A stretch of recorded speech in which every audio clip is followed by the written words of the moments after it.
The statute required that Department of Health and Human Services promulgate not only standard code sets but standard transaction formats. As I mentioned a second ago, those standards have become ubiquitous, and we really don't spend a lot of time thinking about those anymore. In the process, HHS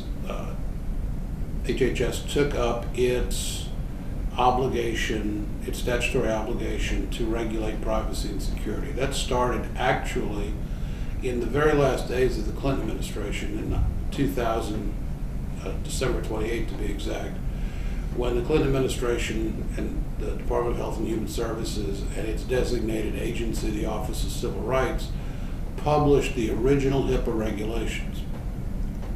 Those regulations had a 2-year implementation period, and before that 2 years ran out, actually were amended, and some fairly substantial changes were made. So when the rule became effective at the very end of, or actually at the very beginning of 2003,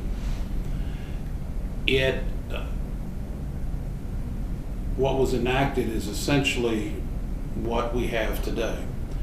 In 2003, OCR published its security rules, which have, for the most part, remained unchanged.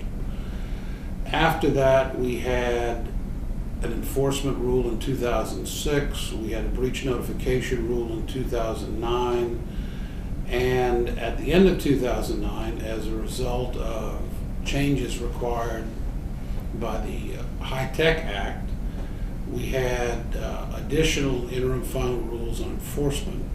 Excuse me.